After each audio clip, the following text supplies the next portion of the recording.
आपने सबसे पहले पढ़ी थी जो बेसिक फंडामेंटल यूनिट्स थी, 7 होती हैं, जिसमें मास, लेंथ, टेम्परेचर, लुमिनस इंटेंसिटी वगैरह वो सब आते हैं।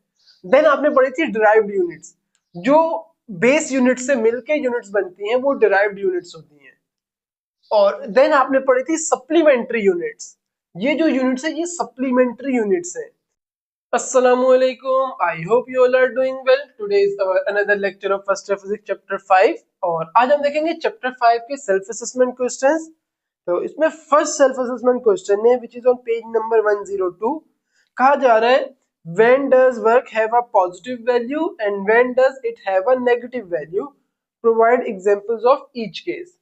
तो आपको बताना है कि वर्क डन कब पॉजिटिव होगा और कब नेगेटिव होगा। तो आपने वर्क डन का जो फॉर्मूला पढ़ा है वो फॉर्मूला पढ़ा है W = Fs cos थीटा। तो जो वर्क डन है वो डिपेंड करता है मेनली, जो नेगेटिव या पॉजिटिव वर्क डन है वो एंगल पर डिपेंड कर रहा होता है कि एंगल क्या रखें कि वर्क डन पॉजिटिव हो जाए और एंगल क्या रखें वर्क डन नेगेटिव हो जाए।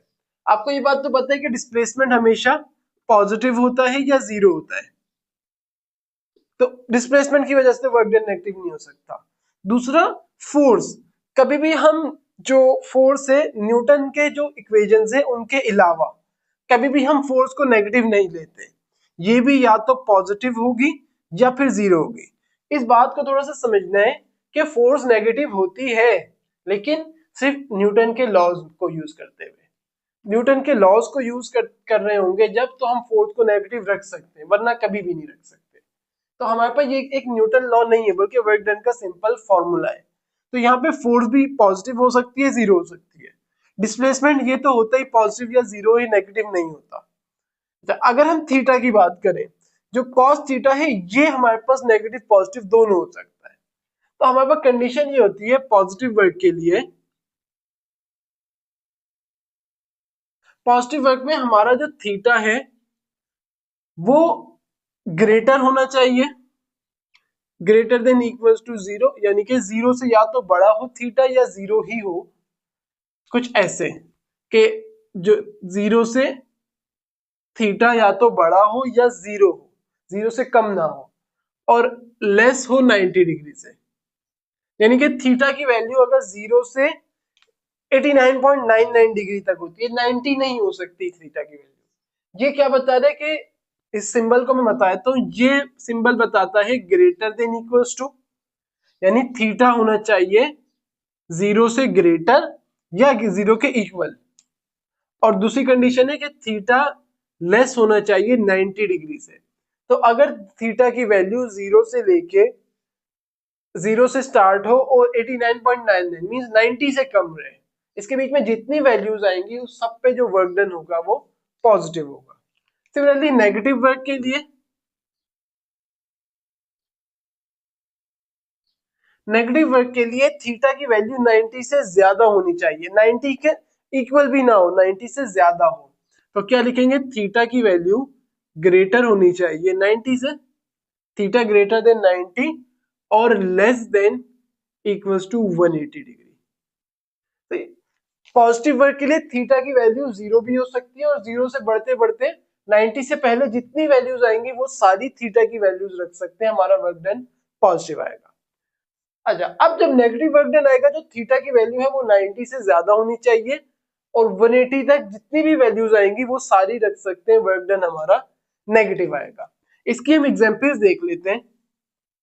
तो इसमें अगर आप देखें यहाँ पे थीटा की वैल्यू 90 से कम है, यहाँ थीटा की वैल्यू 90 से ज्यादा है। अगर थीटा की वैल्यू एग्जैक्ट 90 हो जाए तो क्या होगा, अगर थीटा की वैल्यू 90 डिग्री हो जाए तो हमारा जो वर्क डन है वो कहलाएगा जीरो वर्क, यानी इस केस में वर्क डन जीरो हो जाएगा। ये क्वेश्चन में पूछा हुआ नहीं है लेकिन एमसीक्यूज में आ सकता है। जब पॉजिटिव वर्क की अगर हम एग्जांपल लें तो पॉजिटिव वर्क में जैसे लेट्स सपोज एक से एप्पल है वो दरख्त से नीचे गिरता है, तो उसमें होगा क्या कि लेट्स सपोज ये सरफेस ऑफ अर्थ है, यहाँ से एप्पल नीचे गिर रहा है, ग्रेविटेशनल फोर्स कहाँ लग रही होगी, डाउनवर्ड, फोर्स की डायरेक्शन ऐसे डाउनवर्ड होगी। डिस्प्लेसमेंट भी कहाँ लग रहा हो जा रहा होगा, डाउनवर्ड, डिस्प्लेसमेंट भी नीचे कवर हो रहा है, ग्रेविटेशनल फोर्स भी नीचे लग रही है। तो हमारे पास एंगल क्या बन जाएगा, यहाँ और यहाँ, ये लेट सपोज ये फोर्स और ये डिस्प्लेसमेंट दोनों को अगर हम मिलाएं तो एंगल 0 डिग्री हो जाएगा। 0 डिग्री कहाँ हो सकता है? ये रहा, थीटा 0 भी हो सकता है और 0 से ज्यादा भी हो सकता है। 0 डिग्री में वर्क डन पॉजिटिव आएगा। इसको हम देख लेते हैं कैसे पॉजिटिव आएगा। W is equal to F S cos theta, ऐसे ही होगा। तो हम क्या करते हैं, थीटा की जगह 0 डिग्री पुट कर देते हैं। एफ एस कॉस जीरो बराबर होता है 1 के, तो हमारे पास आ जाएगा एफ एस इंटू 1 और ये मल्टीप्लाई होगा तो एफ और एस आ जाएगा। ये आ गया W, इधर पॉजिटिव लिख देते हैं। पॉजिटिव वर्क डन है। अब आप फोर्स और डिस्प्लेसमेंट की कोई भी वैल्यू रखें यहाँ पे, यहाँ अगर हम फोर्स और डिस्प्लेसमेंट की कोई भी वैल्यू रख देते हैं, आज रिजल्ट पॉजिटिव ही आना था। क्यों? जो थीटा है वो 0 है। 0 कहाँ आ रहा है? फर्स्ट कंडीशन में। अब यहाँ थीटा 45 भी रख के देख सकते हैं, 60 जो मर्जी चाहे रख सकते हैं, वर्क डन पॉजिटिव आएगा। अच्छा, नेगेटिव के लिए अगेन फॉर्मूला तो वही है, F S cos theta. Negative work कब आएगा हमारे पास? जब 90 से ग्रेटर हो और 180 से कम में हो या 180 हो। 180 ले लेते हैं हम, तो एफ एस कॉस 180 और कॉस 180 बराबर होता है -1 के, तो हमारे पास आ जाएगा F S cos F S into -1, तो हमारे पास आ जाएगा माइनस एफ एस। ये क्या आ गया? नेगेटिव वर्क आया है। अब आप फोर्स और डिस्प्लेसमेंट की कोई भी वैल्यू रखें, वर्क डन नेगेटिव ही रहेगा। तो हमारे पास क्या क्या है? पॉजिटिव वर्क कब होगा? जब थीटा की वैल्यू 0 हो और 0 से चलते हुए 90 से कम हो, तो हमारा वर्क डन हमेशा पॉजिटिव आएगा। सिमिलरली नेगेटिव के लिए थीटा की वैल्यू 90 से ज्यादा हो और 180 हो या 180 से कम हो, इसके बीच में जितनी भी वैल्यूज आएंगी वो सारी नेगेटिव वर्क डन देंगी और एग्जैक्ट 90 पे 0 वर्क आएगा। अच्छा, इसकी जो नेगेटिव वर्क डन है, इसकी एग्जांपल आप देखें, यहाँ पे देख लेते हैं कि सपोज करें आपके पास एक स्प्रिंग मास सिस्टम है। अगर हम थीटा 180 रखते हैं, इसका मतलब क्या होगा? लेट सपोज कोई ऑब्जेक्ट है, मैं कहता हूं कि वो डिस्प्लेसमेंट इस डायरेक्शन में कवर कर रहा है, तो उसकी फोर्स अपोजिट डायरेक्शन में हो, तो यहाँ एंगल 180 डिग्री बन जाएगा। अब ये बात समझ में आने वाली नहीं है कि फोर्स ऐसे लग रही है तो डिस्प्लेसमेंट उस डायरेक्शन में कैसे कवर हो सकता है। मैं लेट सपोज एक ऑब्जेक्ट है, उसके ऊपर मैं फोर्स ऐसे इस डायरेक्शन में लगा रहा हूँ, ऑब्जेक्ट ऐसे मूव कर रहा है, ऐसा कैसे पॉसिबल है? तो ऐसा पॉसिबल है। इसकी एक एग्जांपल तो ये है, और एक और एग्जांपल भी हम ले सकते हैं कि सपोज करें, पहले यही वाली लेते हैं। एक हमारे पास स्प्रिंग मास सिस्टम है। स्प्रिंग मास सिस्टम मीन एक ऑब्जेक्ट है जिसे हमने स्प्रिंग से अटैच कर दिया एक सरफेस के ऊपर। अच्छा, इसमें हम 4 फिगर्स है जो एक ही साथ बना रहा हूँ, एक्चुअल में ये ऐसे जमीन पे पड़ा होगा फ्रिक्शनलेस सरफेस पे।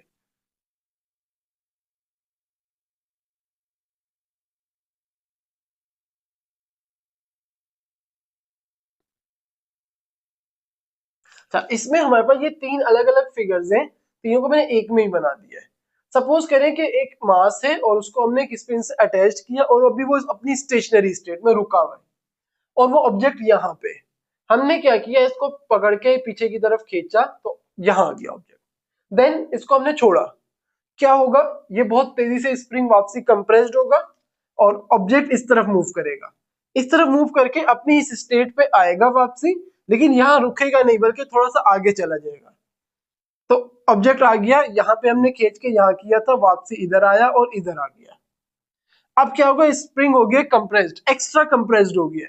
तो अब क्या होगा? ये वापसी पीछे आएगा स्ट्रेच्ड, तो ये ऐसे पीछे आ जाएगा, फिर आगे जाएगा, फिर पीछे आएगा, फिर आगे आएगा, इस तरह से चल रहा होगा। तो आप देखें कि हमने क्या किया, इस ऑब्जेक्ट को ऐसे पकड़ा और पीछे की तरफ खींचा। फोर्स कहां लगाई हमने? इस डायरेक्शन में फोर्स लगी हमारी। डिस्प्लेसमेंट कहां कवर हुआ? इसी डायरेक्शन में। इसी डायरेक्शन में डिस्प्लेसमेंट भी कवर हो गया। कौन सा वर्क डन है? पॉजिटिव। एंगल क्या बन रहा है? 0 बन रहा होगा। ऐसे फोर्स और ऐसे डिस्प्लेसमेंट दोनों के अंदर एंगल 0 बन रहा है, इसका मतलब कि वर्क डन अभी पॉजिटिव हुआ है। नाउ अगर अब आप देखें कि फोर्स लगाई हमने यहां पे, देन जब हमने छोड़ा ऑब्जेक्ट चला गया उधर और फिर ऐसे मूव करना शुरू हुआ। जब हमने ऑब्जेक्ट को ऐसे पीछे की तरफ खींचा, यहां पे फोर्स लगाई ऐसे, डिस्प्लेसमेंट कवर हुआ ऐसे। हम जब इस ऑब्जेक्ट को छोड़ेंगे तो ये वापसी उस तरफ चला जाएगा। इसका मतलब स्प्रिंग के अंदर एक फोर्स है जो स्टोर हो गई है और वो किस डायरेक्शन में है, वो इस डायरेक्शन में लग रही है, जिसे हम कहते थे रीस्टोरिंग फोर्स। आपने ये पढ़ा था जब क्लास 10 में कि रीस्टोरिंग फोर्स होती है। हमने ऑब्जेक्ट को पकड़ के खींचा पीछे तो ऑब्जेक्ट में, इसमें स्प्रिंग में फोर्स आ गई रीस्टोरिंग फोर्स। अगर हम डिस्प्लेसमेंट को इस रीस्टोरिंग फोर्स के रिस्पेक्ट से देखें तो रीस्टोरिंग फोर्स ऐसे, डिस्प्लेसमेंट ऐसे, इन दोनों में एंगल क्या बन गया, ये वाली कंडीशन नहीं आ गई 180 डिग्री।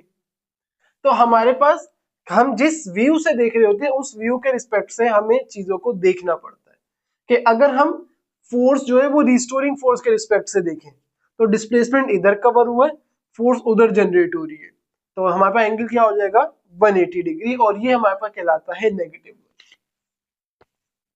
तो आई होप आपको ये एग्जाम क्वेश्चन समझ आया होगा। नेक्स्ट क्वेश्चन की तरफ चलते हैं।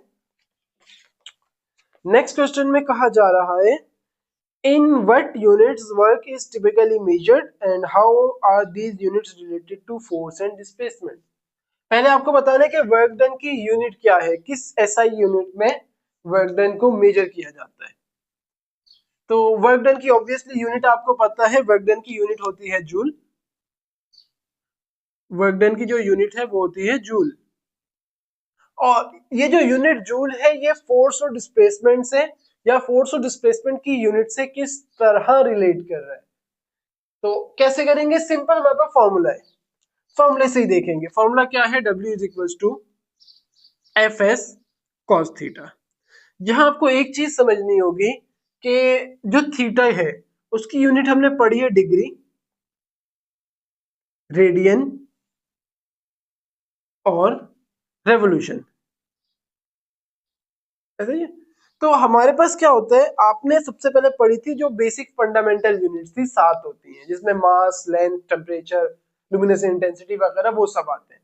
देन आपने पढ़ी थी डिराइव्ड यूनिट्स, जो बेस यूनिट से मिलके यूनिट्स बनती हैं, वो डिराइव्ड यूनिट्स होती हैं। और देन आपने पढ़ी थी सप्लीमेंट्री यूनिट्स। ये जो यूनिट्स है ये सप्लीमेंट्री यूनिट्स है। जैसे सपोज करें कहीं अगर हमारे पास कोई यूनिट नहीं बचती तो हम इन यूनिट्स को यूज कर सकते हैं। तो हमारे पास अगर इसमें देखें W is equal to F S cos theta, यहाँ पे फोर्स की यूनिट क्या होगी न्यूटन, डिस्प्लेसमेंट की मीटर। तो ऐसा तो नहीं है कि यहाँ कोई यूनिट नहीं है, आ गई न्यूटन इंटू मीटर, तो हम क्या करेंगे इसकी कोई यूनिट नहीं लगाएंगे, क्योंकि थीटा हमारे पास एक्चुअली कॉस थीटा है और इसकी यूनिट एक सप्लीमेंट्री यूनिट है। सप्लीमेंट्री यूनिट कहाँ आती है, जब हमारे पास कोई यूनिट बच ना रही हो तो हम उसे सप्लीमेंट्री यूनिट्स को यूज कर लेते हैं। तो हमारे पास अगर हम देखें कि वर्क डन की यूनिट जूल, फोर्स की यूनिट न्यूटन, डिस्प्लेसमेंट की मीटर, और कॉस थीटा की हम यूनिट नहीं लिखेंगे। इसके दो रीजन है, एक रीजन तो यही है सप्लीमेंट्री यूनिट, और दूसरा ये जो थीटा है ये डायरेक्टली नहीं आ रहा बल्कि in terms of cos theta आ रहा है। जैसे सपोज करें कि अगर हम इसको देखें, इसमें कुछ वैल्यूज रख लेते हैं। फोर्स की यूनिट वैल्यू है 5 न्यूटन, डिस्प्लेसमेंट की है 10 मीटर, और थीटा की ले लेते हैं 5 डिग्री, रेडियन, रेडियन ले लेते हैं। हम इसमें जब पुट करेंगे तो हमारे पास आ जाएगा 5 न्यूटन की फोर्स, 10 मीटर डिस्प्लेसमेंट, और कॉस, कॉस के साथ क्या होगा कि इसी के साथ 5 रेडियन आएगा। तो हम क्या करते हैं, इस यूनिट को हम नेग्लेक्ट कर देते हैं। हम कहते हैं कि एक सप्लीमेंट्री यूनिट है, हम चाहे तो लगाएं चाहे तो ना लगाएं, हम कंडीशंस वाइज इसको यूज करते हैं। तो आप देखें यहाँ हमें ये बात पता लग गई कि वर्क डन की यूनिट क्या है जूल, और जूल फोर्स और डिस्प्लेसमेंट से कैसे रिलेट कर रहे हैं कि न्यूटन इंटू मीटर हमारे पास जूल हो जाता है। नाउ अब हम चलते हैं नेक्स्ट क्वेश्चन की तरफ। नेक्स्ट हमारे पास है पेज नंबर 103 पे, और कहा जा रहा है how does the concept of work done by a variable force differ from work done by a constant force. हमारे पास वर्क डन कहा जा रहा है कि दो डिफरेंट कंडीशंस में अब हो रहा है, एक बार कांस्टेंट फोर्स है, एक बार वेरिएबल फोर्स से। अच्छा, किस तरह से देखें, सपोज करें यहाँ एक ऑब्जेक्ट पड़ा हुआ है ऐसे, मैं उसके ऊपर कंटिन्यूसली फोर्स लगा के ऐसे उसको आगे लेके जा रहा हूँ, एक कांस्टेंट फोर्स लगा रहा हूँ। नाउ अगेन एक ऑब्जेक्ट पड़ा हुआ है, मैंने उसके ऊपर फोर्स लगाई ऐसे, फिर छोड़े, फिर आगे आया, फिर लगाई फोर्स, फिर आगे आया, फिर लगाई फोर्स, ऐसे। तो अब मेरी फोर्स वेरिएबल है। कैसे वेरिएबल है? मैंने फोर्स लगाई, ऑब्जेक्ट आगे गया, मैंने फोर्स रिमूव कर दी, फिर मैं आगे आया, फिर फोर्स लगाई, तो मेरी फोर्स कम ज्यादा बीच में हो रही है। इस तरह की फोर्सेस होती है वेरिएबल फोर्स, जो कंटिन्यूसली चेंज हो रही हो। या ऐसा भी हो सकता है कि पहले मैंने ऑब्जेक्ट को बहुत तेजी से आगे किया, फिर आहिस्ता आहिस्ता कम फोर्स लगा रहा हूं, तो फोर्स चेंज हो गई, वो फोर्स वेरिएबल फोर्स होती है। कांस्टेंट फोर्स जो चेंज नहीं हो सकती। तो हमारे पास क्या होता है कि वर्क डन हम दोनों फोर्सेस से करवा सकते हैं। हमें कहा जा रहा है कि डिफरेंस क्या होगा उन वर्क डन से, एक बार कांस्टेंट फोर्स से करवा लें, एक बार वेरिएबल फोर्स से करवा लें। तो हमारे पास पेज नंबर 103 का फर्स्ट क्वेश्चन है ये, और इसमें आपको कुछ डिफरेंसेस को समझना होगा कि हमेशा पहले हम कांस्टेंट फोर्स के लिए देखते हैं।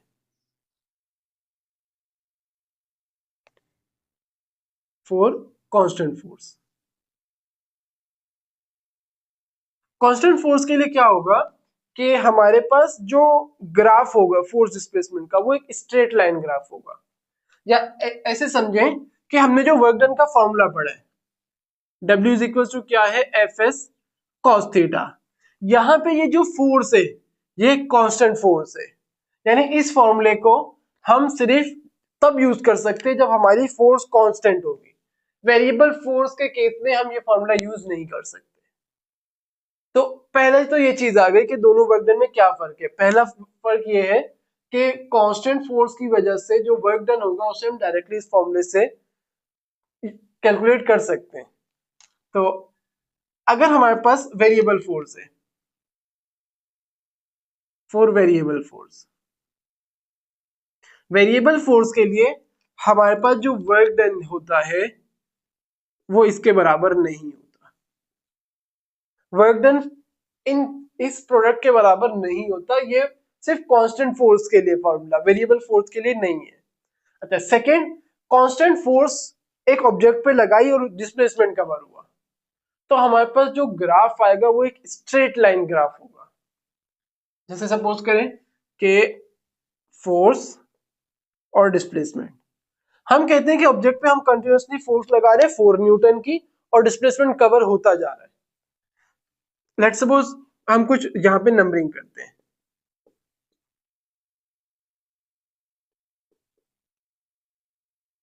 तो हमारे पास मैंने कहा कि 4 न्यूटन की फोर्स लग रही है और डिस्प्लेसमेंट कवर हो रहा है। पहले भी 4 न्यूटन की फोर्स लग रही थी जब डिस्प्लेसमेंट 1 मीटर कवर हुआ। अगर आप ऐसे देखें, 4 न्यूटन की फोर्स लगी, 1 मीटर डिस्प्लेसमेंट कवर हुआ, ऑब्जेक्ट यहाँ आ गया। मजीद फोर्स लगी, फोर्स कांस्टेंट है, ऑब्जेक्ट 2 मीटर पे आ गया। मजीद फोर्स लगी, ऑब्जेक्ट सॉरी मजीद हाँ फोर्स लगी, फोर्स कांस्टेंट है, ऑब्जेक्ट मजीद आगे आ गया। इस तरह से करते करते हमारा जो ग्राफ है वो एक स्ट्रेट हॉरिजॉन्टल लाइन बनेगी कांस्टेंट फोर्स की वजह से। लेकिन जो वेरिएबल फोर्स है उसमें ऐसा नहीं होगा, उसमें ग्राफ चेंज हो जाते हैं, फोर्स भी चेंज हो रही होती है। तो कांस्टेंट फोर्स के लिए क्या होगा, इसके भी एग्जांपल देखते हैं। कांस्टेंट फोर्स के लिए जो ग्राफ होगा वो स्ट्रेट हॉरिजॉन्टल लाइन होगी, horizontal line graph of F S. जो फोर्स और डिस्प्लेसमेंट का ग्राफ होगा वो स्ट्रेट हॉरिजॉन्टल लाइन होगी। नाउ वेरिएबल फोर्स के लिए, वेरिएबल फोर्स के लिए भी लाइन स्ट्रेट हो सकती है, लेकिन हमारे पास क्या होगा कि वो हॉरिजॉन्टल नहीं होगी। किस तरह से, इसको समझें। लेट सपोज अगेन वही ग्राफ लेते हैं हम, फोर्स और डिस्प्लेसमेंट का। और अच्छा, इस चीज को याद रखना, फोर्स हमेशा वाई एक्सिस पे आएगी, डिस्प्लेसमेंट एक्स में आएगा। मैंने आपको पहले भी बताया था कि क्या होता है कि फोर्स हमारे पास एक independent quantity, sorry dependent quantity है, और डिस्प्लेसमेंट एक इंडिपेंडेंट क्वांटिटी है। तो हमारे पास डिस्प्लेसमेंट एक्स एक्सिस में आता है, हमेशा एक्स एक्सिस पर वो क्वांटिटीज आती है जो इंडिपेंडेंट होती हैं, जो किसी दूसरे फैक्टर पर डिपेंड नहीं कर रही होती। फोर्स एक डिपेंडेंट क्वांटिटी है, तो हमारे पास फोर्स वाई एक्सिस पे आती है। सपोज करें कि ऑब्जेक्ट है, अगेन यहाँ पे नंबरिंग करते हैं,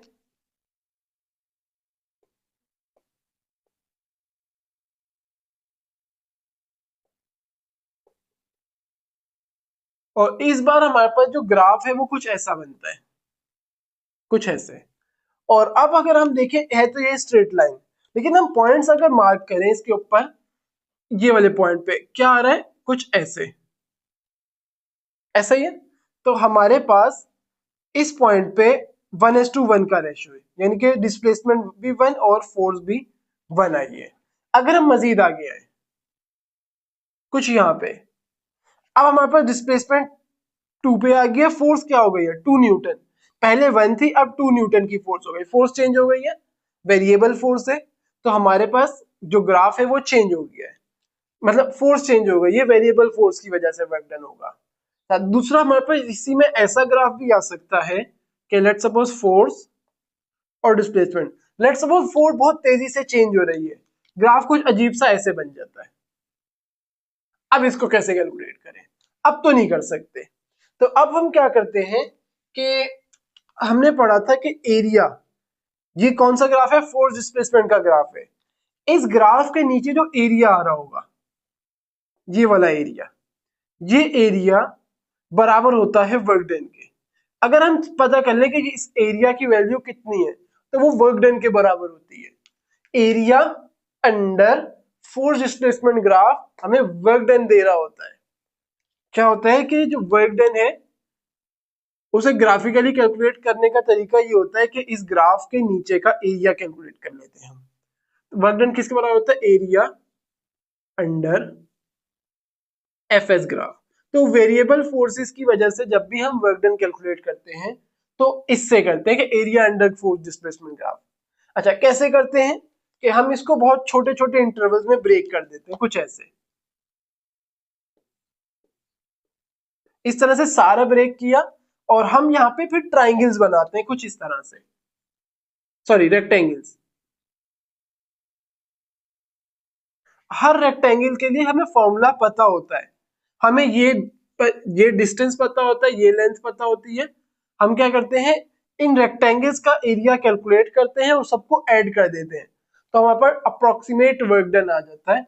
अप्रोक्सीमेट क्यों आता है, क्योंकि हमने देखे ये वाला एरिया एक्सक्लूड कर दिया, फिर यहाँ पे ये एरिया एक्सक्लूड कर दिया, इसी तरह यहाँ पे ये वाले एरियाज एक्सक्लूडेड है, हमने नहीं लिए, तो वर्क डन की अप्रोक्सीमेट वैल्यू आ जाती है कुछ ऐसे। तो दोनों में फर्क क्या है, कांस्टेंट फोर्स से वर्क डन होने में और वेरिएबल में। कांस्टेंट फोर्स का जो वर्क डन है टोटली डायरेक्टली ऐसे आएगा, वेरिएबल फोर्स का वर्क डन इससे नहीं आएगा। कांस्टेंट फोर्स का जो ग्राफ है वो स्ट्रेट हॉरिजॉन्टल लाइन होगा, वेरिएबल फोर्स का ग्राफ हमेशा स्ट्रेट लाइन नहीं होगा और हॉरिजॉन्टल तो कभी नहीं हो सकता।